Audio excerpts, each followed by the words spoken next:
Hi, this is Chris Young. Welcome to episode 81 of Contemplating Life. Happy New Year, and welcome to the first episode of Season 3. I never knew if we'd get this far, but here we are. When I first came up with the idea for this episode, I thought it would be a one-off episode, not part of a lengthy series. But having written about 2,300 words and barely scratched the surface, it's evident it's going to be the beginning of a longer series. Probably 3, maybe 4 episodes. And that's great. I like having rich topics to explore.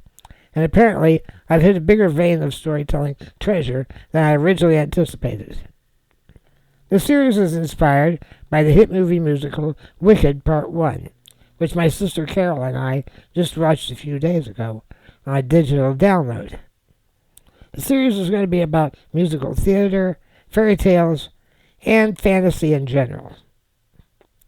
Although it's embarrassing to admit, fantasy has always played a role in my life, from my earliest memories up to the present. I had an imaginary friend named Dopey when I was about 3 or 4 years old. He was named after the seventh dwarf from Disney's 1937 film Snow White and the Seven Dwarfs. In that film, Dopey never speaks, which I suppose makes him a convenient subject for an imaginary friend. My parents were concerned that this was an indication my disability was not just physical. Perhaps I had some mental or psychological issues. They took me to see a child psychologist who tested me. She assured them that I was fine mentally. I was highly intelligent, and that imaginary friends were normal, especially for gifted children with vivid imaginations. My lack of opportunity to interact with other kids also made it more likely I would invent a playmate. According to the lure I invented, my friend Dopey drove around in a small metal pedal car. Perhaps I'd seen such kids' vehicles on TV or in the Sears Christmas catalog. Realizing my feet were not strong enough to pedal such a vehicle, perhaps Dopey was a manifestation of my desire to be able to power a wheeled vehicle myself. This fantasy would not be fulfilled until I was 10 years old, when I got my first motorized wheelchair. Also at the time, I don't think I had yet had a manual wheelchair. My parents didn't purchase that until I was nearly 5 years old. Up until then, they just carried me around. Another early memory is that I was very shy and reluctant to participate in physical affection. The constant demands to give my grandmothers and great-aunts hugs and kisses were often met with protests from me. At one point, I distinctly recall claiming that I had no kisses to give. It was as if they were a tangible entity that could only be dispensed when supplies were available. I further explained that Dopey was my supply source.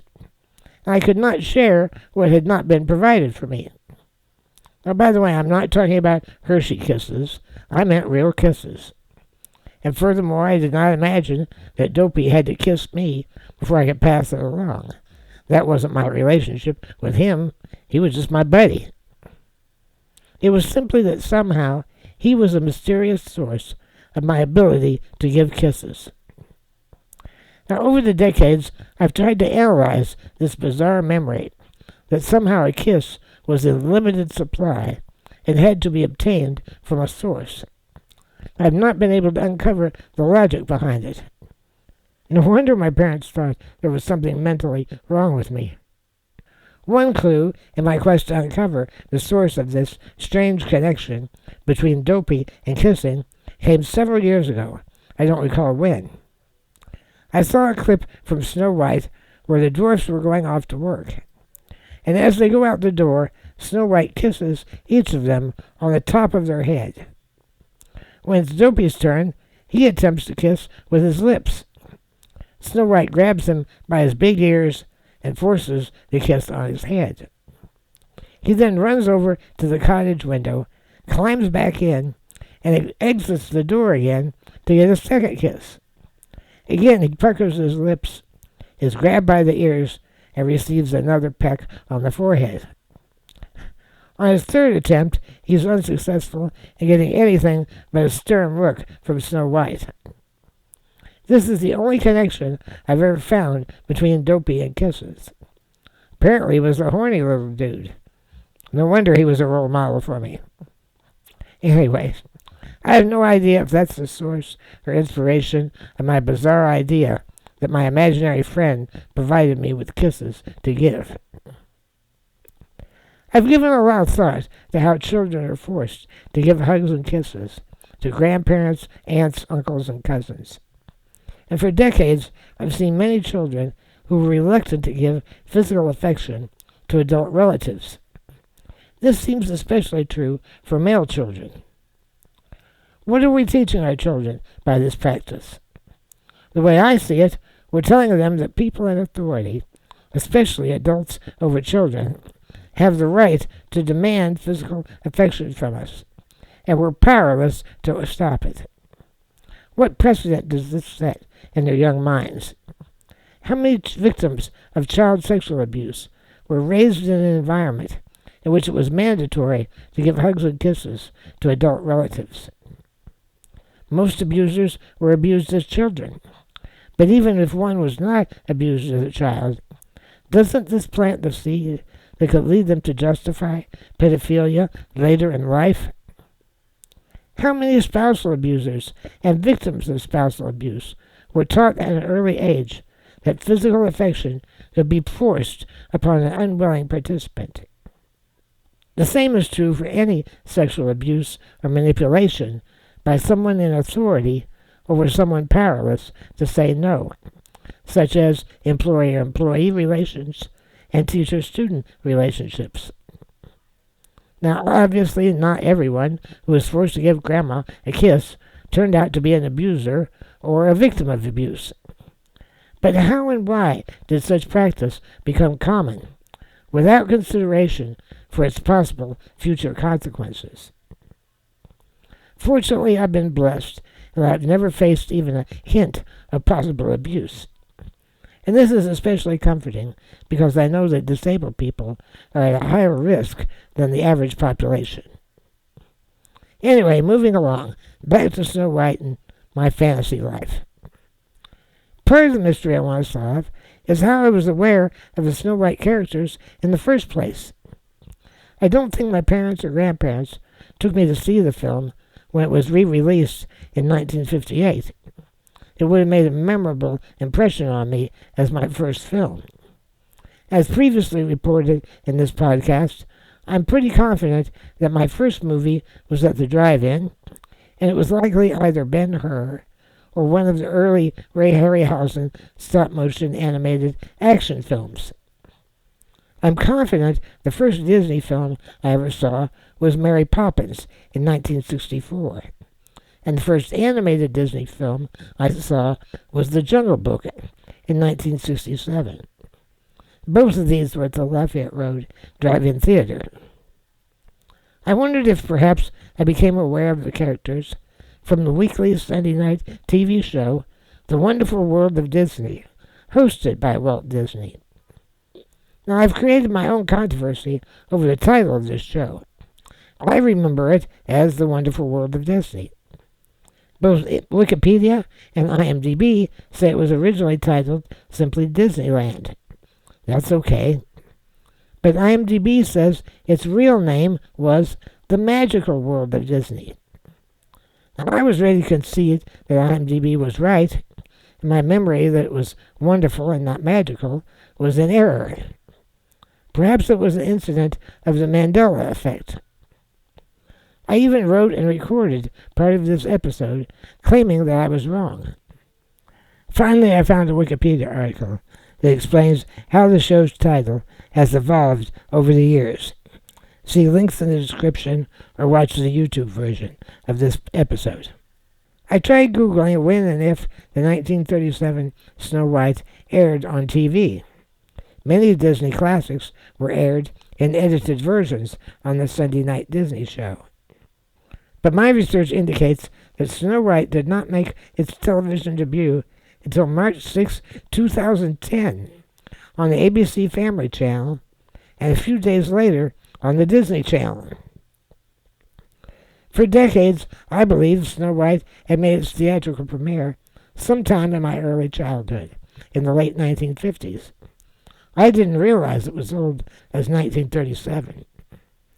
Wikipedia reports the first re-release was in 1944 to help Disney Studio get over a financial slump during World War II. Subsequent re-releases were in 1952, 58, 67, 75, 83, 87, and 93. I was 3 years old in 1958, which is probably when I became aware of it. I know I had many children's books in the Little Golden Books series that featured Disney characters.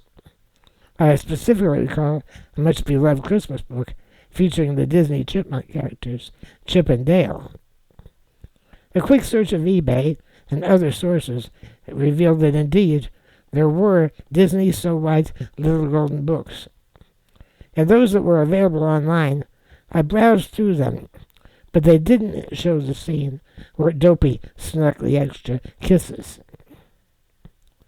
In addition to Disney's chipmunks, Chip and Dale, I was also a big fan of Alvin and the Chipmunks, and their 1958 record, The Chipmunk Song, Christmas Don't Be Late. Recently, my 22-year-old home health aide was shocked to learn that Alvin and the Chipmunks dated back to when I was 3 years old. Okay, you're getting off topic again, Chris. Get back to Snow White. I recall that my Aunt Jody drew 7 portraits of the dwarfs as a gift to me. We framed them and hung them on my bedroom wall for many years. They were drawn in crayon. My guess is that they were traced from a coloring book. She would have been in her late teens at the time. According to Wikipedia, the 1993 re-release of Snow White was the first time in history that a feature film was digitally scanned, restored, and then copied back to film. Then, in October 2023, in celebration of 100 years of Disney, a new digitally restored version was released in 4K Ultra HD Blu-ray format. It had been painstakingly restored from an original Technicolor negative over several years. That 4K version was also released to Disney Plus streaming and is available now. The first time I can guarantee that I saw the entire 1937 Snow White was today, January 6, 2025, when I watched it on Disney Plus streaming. I was very impressed with the quality of the restoration, and the quality of the hand-drawn animation also blew me away.